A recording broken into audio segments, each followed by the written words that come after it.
안녕하세요. 서초동 법무사 김철중입니다. 오늘은 반소에 대해서 알아보도록 하겠습니다.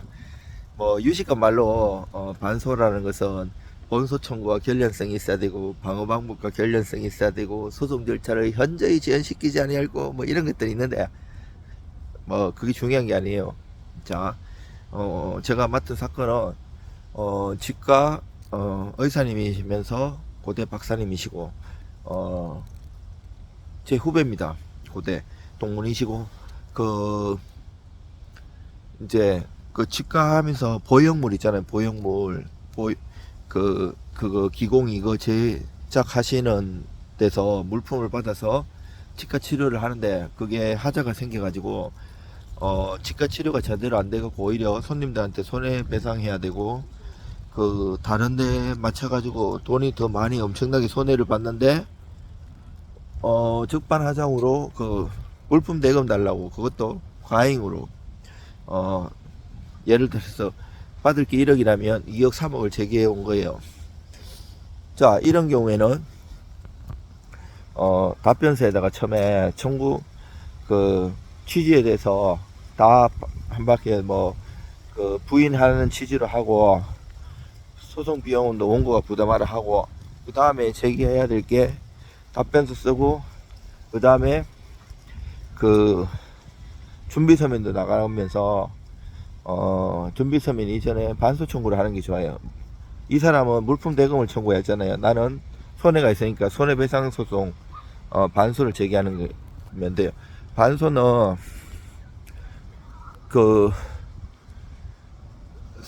동일한 사건 번호는 아니에요. 병합 제기되지만 사건 번호는 다르지만 그 법원에 그 재판이 15단독 15합의부 하면 거기서 똑같이 심리하세요. 그리고 준비서면 쓸 때는 본소 청구 만약에 내가 피고였잖아요. 그러면 원고 간로하고 반소는 거꾸로 내가 반소에서는 반대가 돼요. 내가 피고였지만 반소에서 원고잖아요. 그래서 피고 반소 원고하고 저쪽에 원고는 반소에서는 피고가 되니까 반소 피고 이렇게 하면 되고 누구 하다가 이제 가로하고 이하 원고라고만 한다. 이하 피고라고만 한다 하고 쭉 간단히 쓰시면 돼요. 그리고 이 경우에 이제 과다 청구했다 그러잖아요. 그러면 물품 받았는 거에 대해서 조목조목 반박해주고 세금 계산서 꺼는 거라든지 물품 받는 걸 다 계산해가지고 엑셀 작업한 다음에 그걸 복사해가지고 한글 파일에 딱 해갖고 나중에 PDF로 전환시켜가지고 전자소송으로 하시면 돼요. 근데 이게 본소 청구하고 결련성이 있는 거잖아요. 그리고 방어 방법과도 결련성이 있고 소송 절차 현재 지연시키려고 그러는 거죠. 내가 왕강하게 반박을 심하게 하면 판사님 보시고 조정으로도 많이 해부해요. 조정으로 해가지고 해결되면 판사님들 인사고과도 더 좋다고 하시더라고요. 그래서 조정이 많이 붙이시고 그래서 대충 만약에 소송이 부당하게 오면 대충 답을 하든 아니면 포기하지 마시고 법리 공격, 사실 상태 공격을 정확하게 해주시는 게 좋아요. 대법원 판례가 손해3분설이거든요. 뭔 말인가 하면 손해배상할 때는 민법 750조 불법행위 손해배상, 그리고 요거는 제조물 책임법 3조 2항 그리고 민법 580조면 특정물 매매에 대해서 하자 고수 책임이 있어요. 뭔 말인가 하면 매매를 해갖고 이거 물건 준 거잖아요. 보형물 특정물이잖아요. 특정한 환자한테만 사용하게 정교하게 제작했잖아요. 여기에 대해서 판례도 많고 대법원 판례도 많고 여러 가지 주장하는 것도 많아요. 그리고 580조는 손해배상 청구를 할 수 있다고 돼 있거든요. 대부분 하자 배상에 손해배상 청구 여러 가지 있어요. 그 기간이 6개월 제척 기간 1년 이런 걸 주의하면 돼요. 다 조문에 나와 있고요. 이거를 사안하고 이 판례하고 잘 포섭해 주는 게 나아요. 저는 그런 식으로 해갖고 성공 많이 했고요. 많이 성수해 봤어요. 그리고 이제 민법, 형법, 행정법 뭐 등 두루두루 잘 알아야 돼요. 한 분야에서 집중해서도 잘 알아야 깊이 알아야 되지만 두루두루 알아야지 종합적으로 이 사안을 해결했을 때 이걸 해결할 수 있어요. 우리가 이제 뭐가 문제된가 이제 뭐 자기 전문 분야가 있잖아요. 법무사든 변호사든 그 부분만 하다 보면 그 부분은 잘 할 수가 있는데 실질적으로 해결하는 측면은 잘한다고 볼 수가 없어요. 왜냐면 그 내 분야에서 그것만 해도 잘한다고 하지만 다른 그 여타 분야까지 주로 깊이를 알면 이걸 더 깊이 잘 해결할 수가 있어요. 그래서 생각지도 못한 이렇게 주장이나 답안 저는 논문 같은 것도 되게 많이 참조하고 깊이 있게 봐요. 일을 대충 안 해요. 손님이 비용 적게 줬다고 대충 하지 않고요. 그렇다고 막 너무 싸게 이러지는 않아요. 왜냐면 내가 엄청 고생하기 때문에 천성이 공부하는 스타일이고 대충 안 해요.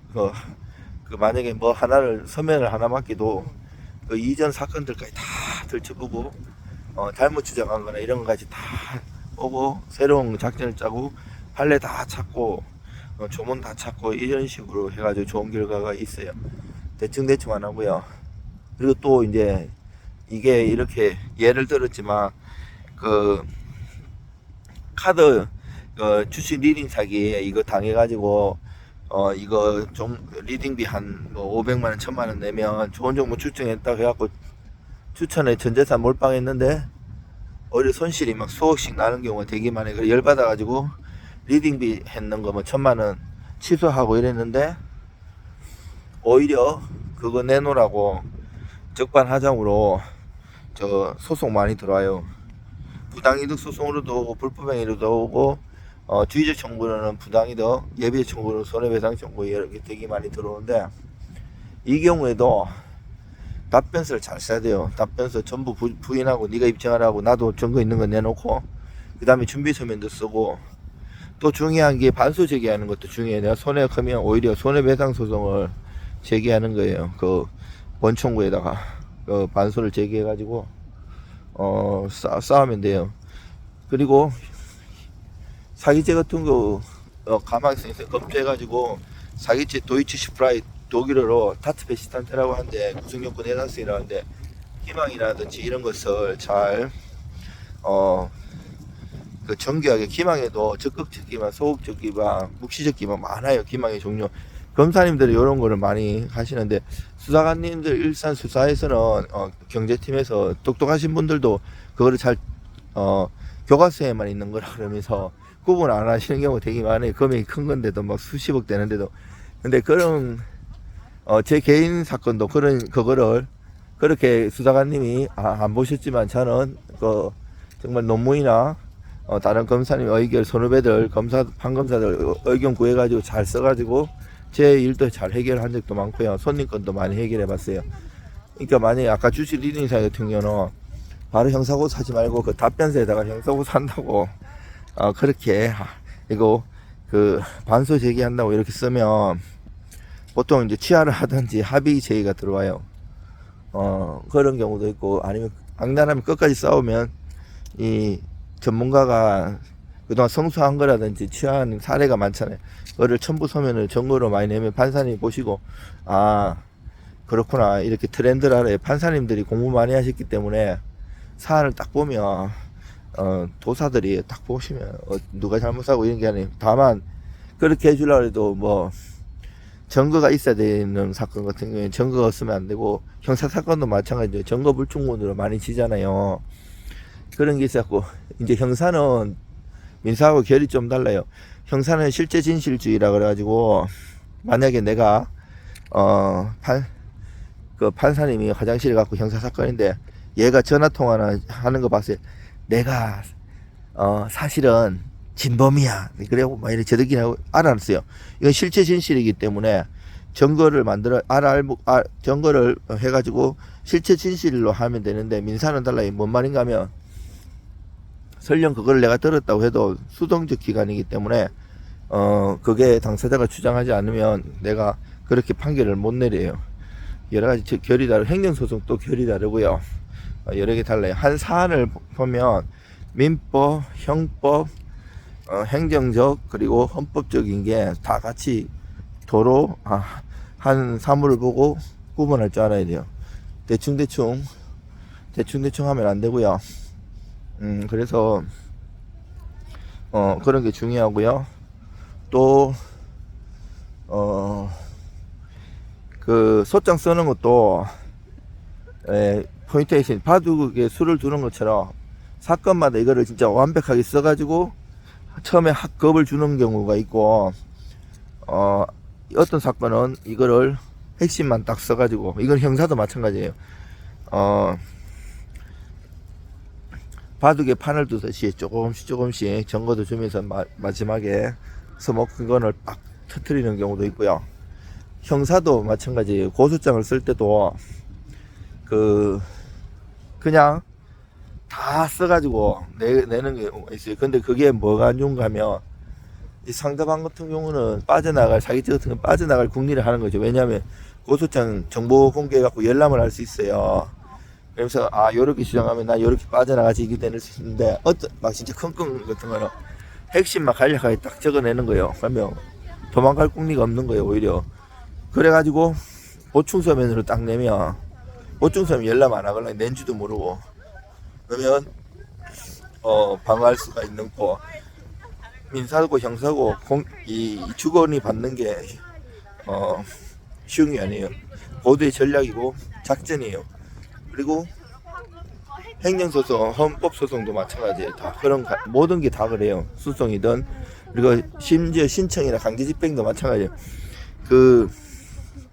단순히 법 조치만 하는 게 중요한 게 아니에요. 그거는 전자신청으로 조금만 배우면 할 수 있는데, 그게 중요하고, 이 단계에서 상대방이 어떻게 반응을 했는지, 답변을 어떻게 하고 며칠 만에 냈는지, 아니면 그 채권자한테 어떻게 전화가지고 어떤 식으로 얘기하는 건지, 그런 걸 보고서 종합적으로 파악할 수가 있어야 돼.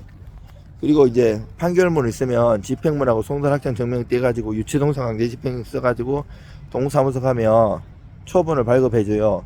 그러면 그 초본, 지나온 이 사람이 살았던 그 주소지, 그리고 말 쓰다가 다시 살릴 때 이런 걸 보면 이 사람 인생이 어떻게 했는지 그려져야 돼요. 그렇게 해가지고 저는 등기부를 다 떼봐가지고 재산 추적하는 것도 있고, 아니면 거래처 신용조사하는 데도 의뢰해가지고 재산을 파악해서 강제 집행하기도 하고요. 방법은 되게 많아요. 오늘 이제 겨울에 문턱에 갔다가 굉장히 추웠다. 오늘 좀 따뜻한데요. 햇빛 보면서 서울교대에서 이렇게 거닐면서 운동도 하면서 구독자 여러분한테 이렇게 좋은 정보도 줘서 너무 감사합니다. 그리고 저도 이제 처자식 있고 애들도 어려요. 이제 8살 딸둥이들이고 집사람도 있기 때문에, 집사람 돈 안 벌고 내가 벌기 때문에 먹고 살아야 되기 때문에 상담료는 받고 일하면서 공짜로는 안 해요. 근데 사람들은 내가 이렇게 정보도 주고 하니까 상담비 내는 것도 아까워하고 이 일도 공짜로 하는 줄 아는데 그건 아니고요. 일을 다른 사람보다 잘하죠. 열심히 하고. 이제 이런 거 오면 상담비는 일단 받아야 돼요. 왜냐면 지금도 유튜브 찍고 있는데 전화가 많이 오는데, 상담비는 받지만 나라에서 받기로 하기도 했고요. 상담비 받고 할 수 있는 게 법무사 변호사밖에 없어요. 이제 하고 대신에 일 맡기면 보수에서 상담비 빼드려, 보수도 많이 받는 것도 아니고요. 상담비 빼드리는데 상담비 안 받고 내가 계속 이때까지 해봤는데 뭐가 문제가 하면, 이 사람들이 그냥 상담만 받고 딴 데 가서 하든지 자기가 하면 더 큰 문제가 생길 수 있고요. 또 나는 시간을 다 뺏기잖아요. 그래서 상담만 받으면 상담비는 받고 그렇게 하고 있어요. 여러분들 건강하시고요. 이 땅 사는 거 별거 아닌 것 같아요. 저도 이제 50몇 살밖에 안 살았지만 인생 이제 반 살았다고 생각해요. 한 120까지는 살 것 같아요. 우리 나이 때는. 그렇지. 자기만의 꼭 돈 많은 부자들이나 이런 걸 생각하지 마시고 자기만의 행복, 자기만의 그런 걸 찾는 거죠. 저는 이제 일하는 걸 즐기고요. 일하면서 손님들 꼭 고맙다 하는 거예요. 어제도 일 도와주는 분이 애들 하라고 이제 카카오톡 선물 쿠폰을 보내왔어요. 얼마 하지 않았지만 너무 고맙더라고요. 그런 소소한 거지 성공한다고 성공 모습 받지도 않고요. 이제 잘 친하지 않은 사람이 주면 안 받는데 좀 친한 사람이 고맙다고 이래 하면 여러 단골 막 10여년 넘었던 분들이 주는 거는 받아요. 그래갖고 그거를 배송지 집으로 입력하니까 집사람이 좋아하더라고요. 애들도 좋아하고 그리고 저는 항상 공부를 해요. 평생 공부를 했어요. 어릴 때 공부를 수제 소리 듣고 공부를 지방 명문고등학교에서 공부를 장학생으로 다녔지만 서울대를 가고 수도 있는 점수였지만 서울대를 가지 않고 장학생으로 갔는데 이제 좀 공부에 대한 한이 남아가지고 지금도 석박사 학교도 여러 개 다니고 계속 하고 있어요. 최종 목표는 법학 박사하고 부동산 박사 같다는 거고요. 누구한테 뭐 과시하거나 알아주진 않지만 그러는 게 아니고 제 자신이 열심히 공부를 하고 손님한테 그 공부를 하면서 도움을 많이 받아요. 손님 사건 같은 경우 책 같은 거는 한계가 있어요. 근데 내가 학교 다니면서 그 학교에서는 책으로 얘기하지 않는 것도 많이 배우고 동아리 학술대회에서 그런 거 전문가님 모시고 공부하면서 많이 배우거든요. 그런 걸 배우면서 손님 사건이 떠오르고 유튜브에 올리죠. 그리고 이제 내가 어떻게 진행을 해야 될 것인가. 종합학문이기 때문에 부동산하고 법하고 이런 야를 접목시켜 가지고 소송에서 승소하고 여러 가지 좋은 것들이 있어요. 여러분들 벌써 2023년도도 다 지나가네요. 벌써 이제 한 달만 있으면 2023년도 지나는데 세월은 진짜 금방 가는 것 같아요. 경기가 많이 어려워요. 부동산 경기도 자꾸 살아나면 좋겠는데 제가 봤을 때는 내년이 더 집값은 떨어질 것 같아요. 경매를 26년 하다 보니까 지금 원래 한 10만 건 넘으면 물건이 많은 건데 지금이 6만 7만 건에서 한 8만 건까지 올라왔어요. 물건은 많은데 낙찰률은 떨어지더라고요. 30%밖에 안 돼요. 그리고 낙찰되는 것도 한 명 들어가고 꼭 필요한 사람. 이게 뭔 말인가 하면 경매 고수들은 떨어지기 때문에 지금 싸도 안 들어간다는 거예요. 그럴 것 같고요. 진짜 집이 없는 사람은 좀 기다리는 것도 괜찮은데 좀 이제 급하다 보니까 막 땡빛 얻어가지고 하는데 그건 진짜 위험해요. 2000 초반에도 그때 하우스 푸어로 사회적 문제가 많이 됐었거든요. 그런 것도 항상 조심하셔야 되고요. 여러분들 건강하세요. 사랑하고 축복합니다. 이상 서초동 본부사 김철중입니다.